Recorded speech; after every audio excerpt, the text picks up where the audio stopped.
Hey guys, welcome to Testimony Tuesday. I'm Jason McQuinn, I'm John Rousseau. and we just wanted to share a little bit of how I got into camp ministry. Some of you guys know I'm the owner of Paw'd Camp, and been running camp now for almost 5 years. And you're actually the reason I got into this mess. Thanks. You're welcome. It's awesome. I mean, it's really cool because I've been in ministry for 15 plus years, and you do conferences and camps, and so many things goes on. God does so many things. You prepare the place, and God moves. Yeah. And you always hear these stories the day of or that during that week. But I didn't hear about this until like years afterwards Yeah. that God spoke this to you. And it's really cool to see God speak and then actually be here physically at your location, God's vision alive, acting and moving and doing really cool stuff. You say 1,000 kids and people are being impacted. That's so cool, man, Yeah. that God is using you and used me to connect with you and just out of our relationship and friendship, do Yeah. what God does. That's really cool stuff. All started, I was at the Rock Church. You were the youth pastor there. And you were doing a summer camp. And at the time we were running our clinic, you called me up and you were like, hey man, would you consider sponsoring our kid to go to camp? And I was like, yeah, how much? And I think they were like $200 at that time, which is funny because that's what we charge now. And I was like, yeah. And then all day it was eating me alive. Like I couldn't focus on my work, couldn't do anything. And I just kept feeling what I now know was probably the Lord saying. But it was like if there was one kid that can't afford to camp, there's probably, I forget if it was 5 or 10 or whatever the number was. And then later that day, I called you back. I was like, hey, how many other kids can't afford to go? And you were like, oh, it's 5 or 10. And I was like, the exact number that was like my maximum. So I just paid for some kids to go, paid for a bunch of kids to go to camp. But I was like, on one condition, I want to go. And I think that was the camp you put me as like security or something. Yeah, I mean, look at your arms. And yeah, I mean, clearly, but I was like, with this guy. I was like fresh military too. So, and we had a prison guard with too, didn't we? Yeah, it was Shane Zay. Shane, that's right. Yeah. So dude's a football coach and a prison guard, and like me and him were being camp security, and like dude's like flipping rooms, like doing like drug searches, and I'm like, whoa, just kick the doors in and go get it. No. But it was crazy because that was the first youth camp I've been to since I was a kid, and I remember the first day of camp, we all met at the church like on a Sunday night. Yep. And like I said, fresh military, fresh out of the mill, and watched these kids roll in, and they were like, the way I remember it, which history's got time's got a funny way of changing it. But I remember like the kids had like neck tattoos and like teardrop. They like looked like tough kids. Yeah, they were on the fringe. And we're in Monroe where there's like, let's be honest, there's no tough culture there. No, there's not. And I was like, oh no, these guys are coming in. And I think somebody even motioned me like, hey, watch out for these guys. And I was like, okay. So I'm like standing behind them, like I'm gonna bring this kid down to Chinatown if he even like, raises his hand toward anyone or anything. And that Sunday night, they were like hanging in the back, like always going to the bathroom, distracted. And then we actually got to the camp, I think on Monday, and kind of same thing. And then like Tuesday, I see them like a couple of them start lip syncing a little bit, and I'm watching this unfold every single day. And it was like Wednesday, like one of the kind of like the leader kid kind of like puts his hand up a little bit. I'm like, what? It's working with them?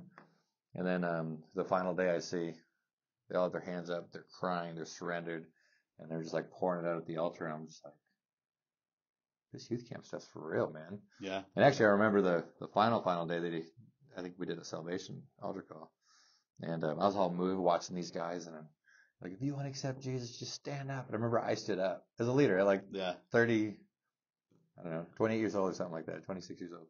I stood up and I was like, oh shoot, this is for the kids. So I like boogied to the back and like, I'm just leaning by the wall, started sitting or whatever. But it impacted me. And then I remember sitting in the back and I was just moved, I was crying. And then Jeff Knight comes up to me and he goes, hey man, what are you thinking right now? I'm like, I want to start a camp. We need to do this. We need to be able to make camp affordable for people. And more kids need to experience this. And he starts saying like, oh, these are just pole buildings and this and that. From that point on, I helped all the different youth pastors that were doing camps that I was in churches I was affiliated with. And they'd all finish the sentence that, yeah, we know, Jason, one year you're gonna build a camp, you're gonna start a camp. It all started with just an invitation for me to like pour in and serve and change my life. So well, yeah, I mean, he just does his thing, man. It's those you would never think, that those that look disqualified or unqualified, that he qualifies. Yeah. Those are people, the most unlikely are the likelies to do great things for the Lord. And it's just, I remember those kids you're talking about. Yeah, what were tattoos? There's Juan, I don't know if they actually Juan, had tattoos. Cheeto, Carlos, Romero. Yeah. All these kids were a part of our program with the YMCA. They're on the fringe. And I'm all about the influencers, the football player, the captain of the basketball team. But I always have a heart for those on the fringe too, because they need Jesus just as important as the ones that are the most popular kid. And so that's how I've always been. And it's just so cool to see God, like you said, so closed off, so hardened, single parents, living off the government. It's just challenge, right? Yeah. In the single parents, and watch God just change their lives. It's just really cool. I even remember, I think, was Cheeto a rapper? Was he? One of them was like good at rapping, or it was Cheeto. And I remember Corinne. Yeah. So there was a kid. I think he had some kind of a mental disability, and someone that at most camps probably would have got picked on. Yeah. And would have been like bullied a little bit, and probably and these guys brought him in, and they had Corinne rapping. Clearly remember it down by the water, and like. Everyone's rapping, and then he comes in and starts trying, and everyone's like, oh, like he's like spitting bars or whatever.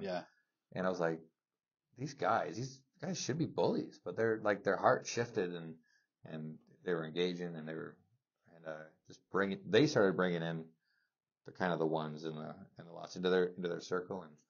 And I remember that impacted me so much, seeing their heart shifting towards the kid that I would have bullied when I was in high school. Yeah, people from the beginning. I mean, the Old Testament, God, it's all about community. We had 12 tribes. Everyone belonged to a group of people, and that hasn't changed. To denominations, to different churches, to different groups, to different communities. That's how God moves. He moves in tribes, he moves in communities, and he moves in fellowship and groups. And that's just like the desire he put in us to connect with him, but also connect with his people. Yeah. And that was something they were missing.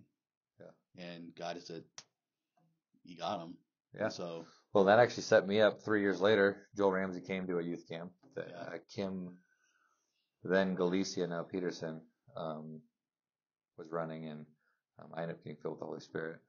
And it's kind of like, that was my big moment of like, this stuff is like really real. It's not just going to church on Sunday. It is real. Grew up Lutheran, going to church every single Sunday, but it never had that moment where, the Godsmack moment. Yeah. And so I just want to thank you and honor you, and kind of real surreal that you're even here, because it's like we kind of drifted away for a few years and didn't really chat, and then all of a sudden it was just like.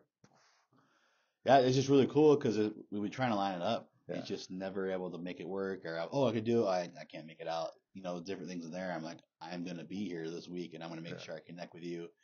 And we got really big this week. Yeah, we did. And I said, I told my wife, I cannot leave this town without connecting with you. Yeah. And making sure we have this conversation. You're in Newport, so. I'm in Newport.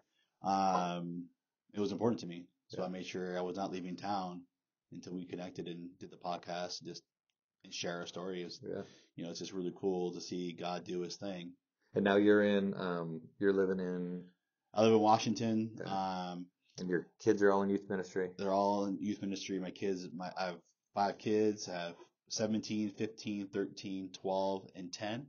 The first 3 are youth leaders in the youth ministry. Oh. They're a youth pastor. I was their youth pastor.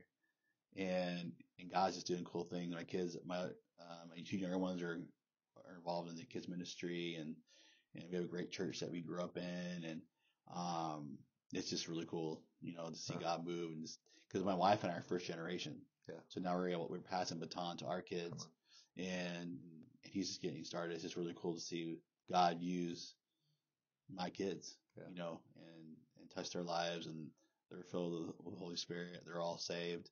And by far, we are not perfect. And we're a work in progress, but we're very grateful. Yeah. What a testimony, because you guys came out of some stuff, and like you said, you're first generation. And I wouldn't say that I'm a first generation Christian by any means, but just thinking of like actually walking it out. Yeah. As It's not easy.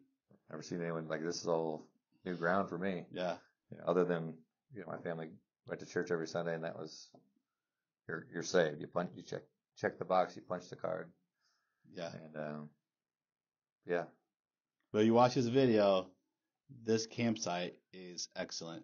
You guys need to send your kids here, your adults here, your youth camps here. I've been to a lot of camps. This is excellence, and the people are great.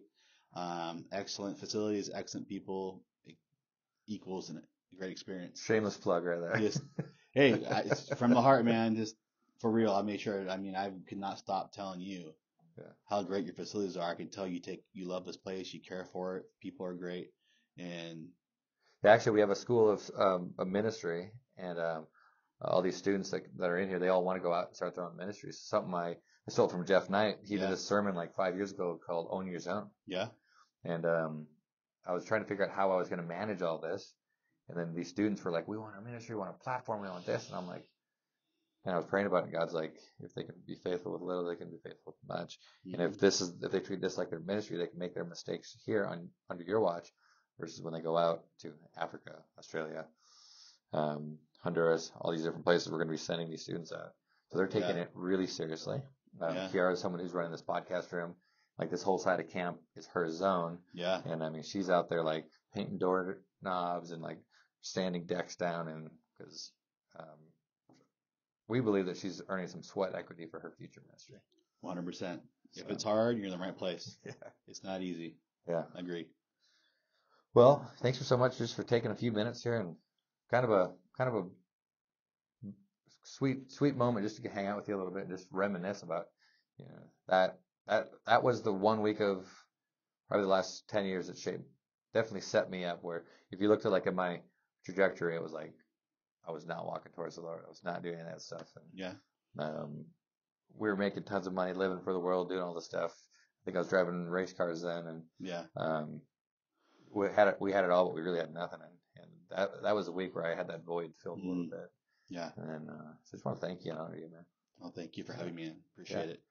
All right, guys. Thanks so much for tuning in. Love you. If you guys need any prayer, anything like that, go ahead and just drop it in the comments. You guys can message us.